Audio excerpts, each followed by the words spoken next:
right, here we go. Welcome to Regulated and Rooted, where health, mindset, and spirituality meet.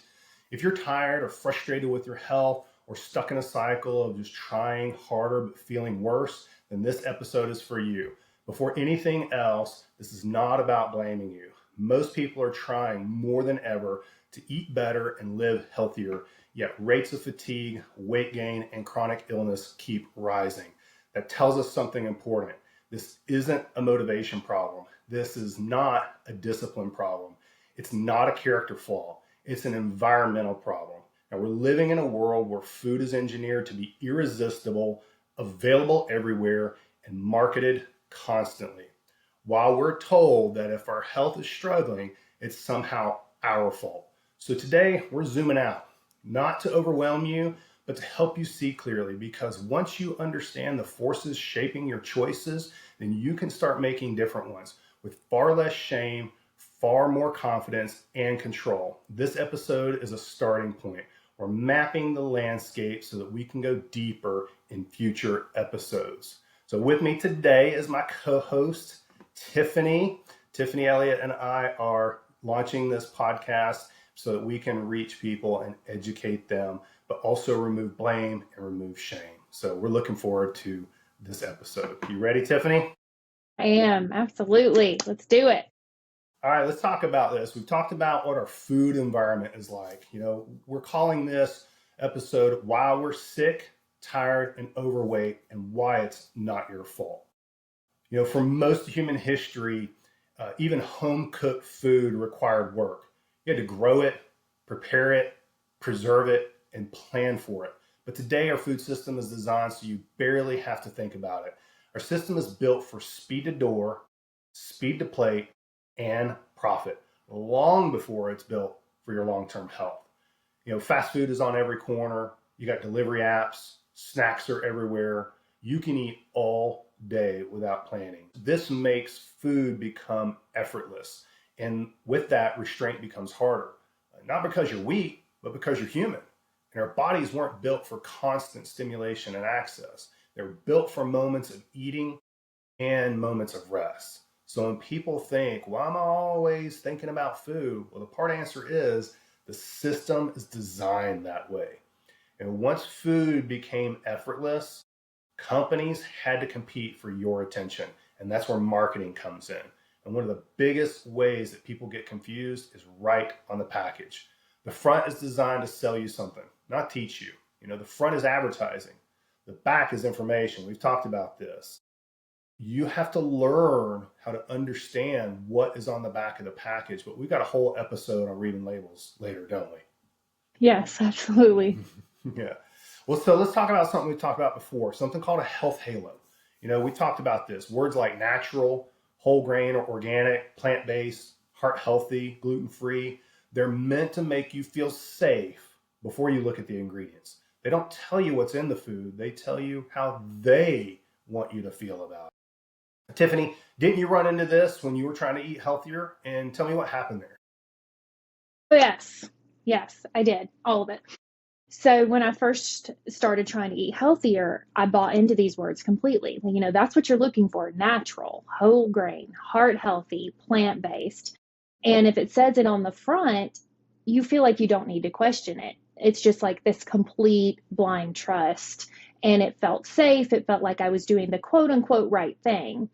But what I didn't realize is that these words aren't there to nourish you. They're there to create confidence in the product. And they don't tell you what's actually in the food. They tell you how they want you to feel about the food. Everything is playing off of our emotions. So because I felt safe, I didn't dig deeper. I didn't look beyond the surface. I didn't question why I was still hungry, still craving, and still tired. And worse, why I was getting migraines. So it turns out that sugar gives me horrific migraines, and it's pretty easy for me to avoid for that reason. But when I was trying to turn to, for example, quote, low fat and feeling worse, it's because I was consuming more sugar. Or MSG, for example, monosodium glutamate. low fat dressing, but it has MSG in it, which also triggers my migraines. So these are things I had to dig into and find out like what was really going on. And 9 times out of 10, when I talk to women and they begin to share about their headaches or their low energy, etc., my immediate first thought is, I want to see the ingredients and what you are eating that is, quote, healthy. So these products are meant to draw you in, they're meant to sell to you, they're not meant to truly serve you, your health, your body. And I know this gets frustrating because it's like, okay, then what's safe? And that is where knowledge comes in. That is where learning about ingredients, leaning into a lifestyle of eating as much unprocessed, whole, fresh foods as possible. Yeah, Whole Foods don't come with labels, so you don't have to worry about what's in No, them, right? no, absolutely not. A banana's a banana, an apple's an apple, right? Yeah, you hit on something that I want to talk about.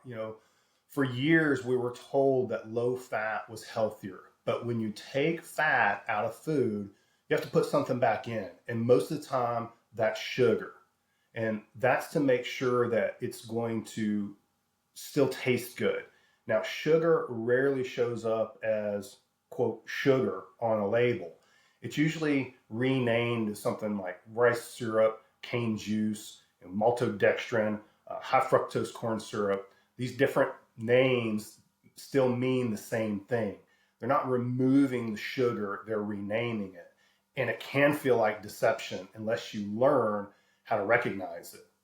So something else that we talked about just the other day was serving sizes, right? We were joking Right. about, 3 chips or half a muffin or 3 cookies. On paper, it looks reasonable, but in real life, nobody eats like that. As a matter of fact, the other day, the good old uh, Girl Scout cookies got my wife as she was coming out of the store, and we looked at the package, and the serving size was 3 cookies. And this reminds me of something that we talked about before with serving sizes. So tell me about how people get in trouble without even realizing it. So people get in trouble with serving sizes because they're set up to fail without realizing it.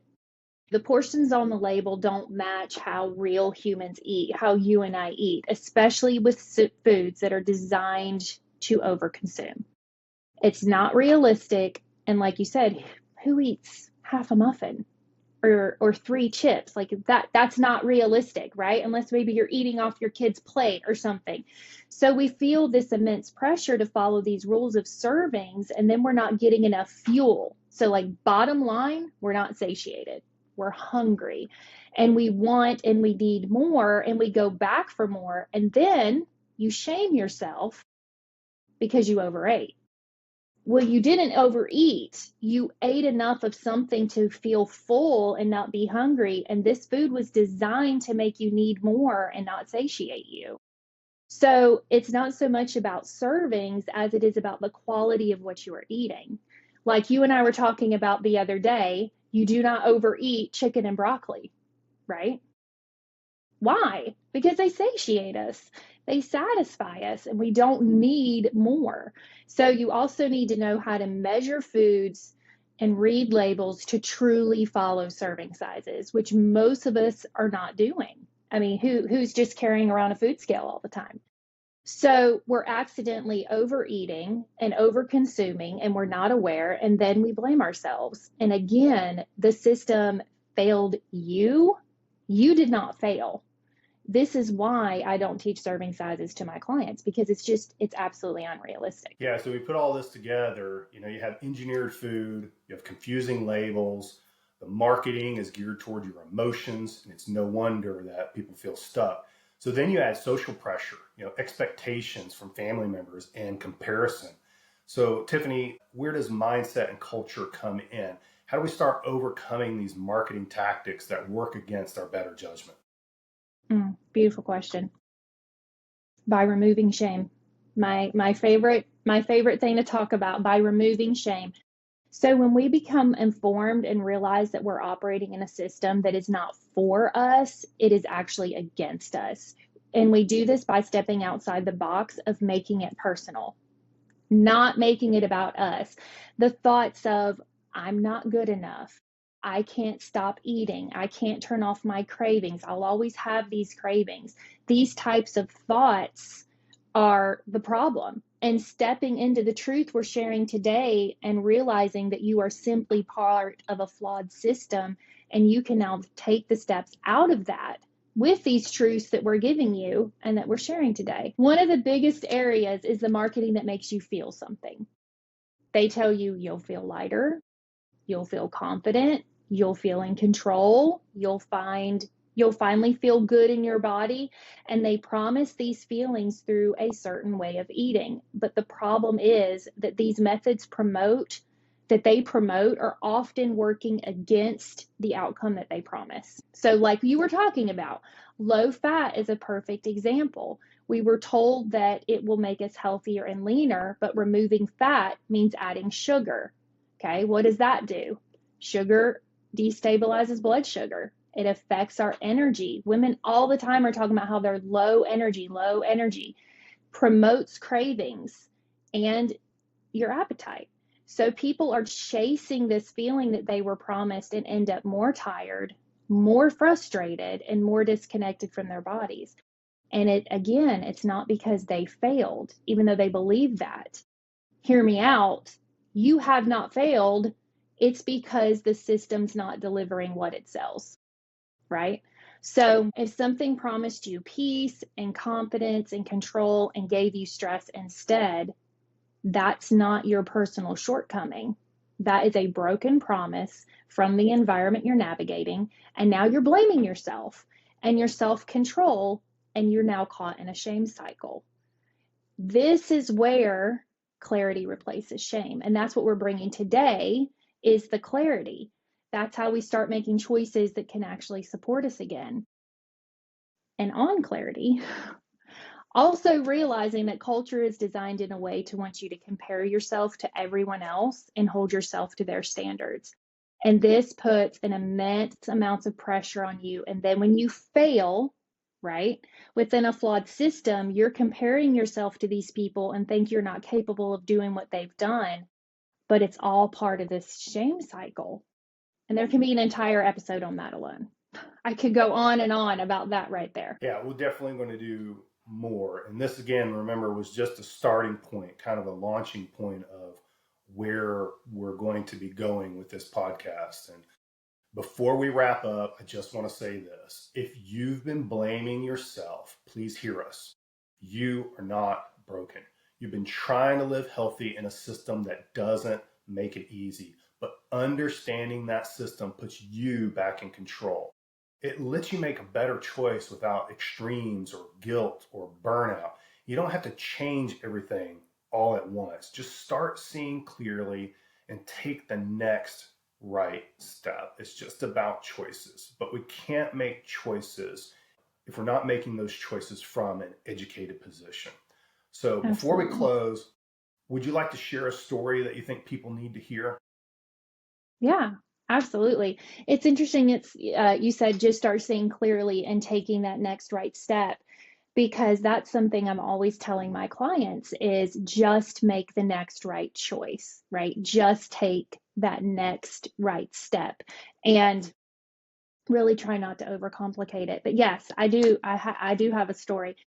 So this is something that one of my clients shared with me yesterday when I was in a session with her, and it really resonated and it fits with this. And I thought that's a perfect story to share. So in the past, she has really struggled with shame around food and shame around cravings and shame around not eating enough, and really looked at food as almost like a weapon or like something she was fearful of. She had so much fear around food, and she has been working on becoming informed, working on the clarity piece that we're talking about, digging in, getting some more education around it. And what that has done is it has brought her to the place where she is no longer fearing that food. She's no longer feeling that shame because she's realizing this is a system, and I need to look at this differently, and I need to beat this system. And the more personal I make it, the more feeling I have about it in a sense of shame, is working against her.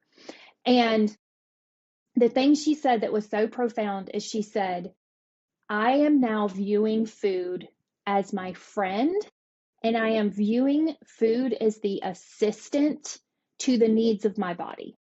And I was like, whoa, that is so good. And she explained it further and she said, I have these goals and I want to gain strength and I have little children and I need energy and I need to sleep well. She's going through this list of things and she's like, I am now viewing food as, what do I need to choose to put in my body that is going to assist me? It is going to be an assistant to me to increase my energy. It is going to be an assistant to me to build that muscle that I'm looking to build. It is going to be an assistant to me to help me feel good inside out. And so she has started to like look at labels like crazy and dig into it and get all into the science. And by doing that, she's taken out the fear. She's taken out the feelings of failure. She's taken out the shame. And she has decided to look at food and look at nutrition as like her buddy. She kept calling it her best friend. She was like, it's my best friend because it fuels me, helps me feel good, helps me reach my goals, and specific foods. This was another key point she made to me. As she said, I understand now that specific foods will work against that, and specific foods will promote that, they'll help that. So it's no longer this restrictive mindset of I can't have that. It's that will not be an assistant to me. And so she's had this like complete mindset shift. I just stood in shock. I let her talk for like 30 minutes. And that was pretty much our session, was her sharing that with me. And I share that story because I want to encourage our listeners to know that you can break out of this shame cycle and you can truly become educated and have clarity and change your relationship with food. So keep watching because we're going to help you with that. Yeah, it just makes me think right now, we both live in North Carolina and we've had this winter storm that came through and you Yeah. see people standing in line for different fuels, right? You're not going to go buy gasoline to put into a propane heater. It's not going to work right. You need a specific fuel source to run that piece of equipment. It's the same thing for our body. And one thing I just want to reiterate is this is not about being a nerd. Like, I'm a nerd, you're a nerd, we love this stuff. You don't have to be a super nerd. You don't have to become a scientist, but it's just learning how to be able to look at a label and in 30 seconds get an understanding of, is this going to be a good fuel source choice for me? And it's not even just about fuel source, it's about a good choice for me and the immediate future, because that's really what food does. It only supplies you for the immediate future. It doesn't last more than just a few hours. You need to get the right thing in there to keep that machine that our body is running and running efficiently. I can go off on a tangent and get so deep in like a nerdy mindset, but I just want to again just caution, we're not going to overwhelm you. We're going to break this down. We're going to make this simple, and you're going to be able to take what we're sharing to the grocery store and change your health and change your family's health in a way that doesn't make you feel overwhelmed, but also removes that shame. Just make the right choices. So why don't you take us out? Yeah, absolutely. This has been wonderful. So this is Regulated and Rooted for people who want strong bodies, calm minds, and rooted souls in real life, not just on social media. Thanks for listening, and we'll see you next time.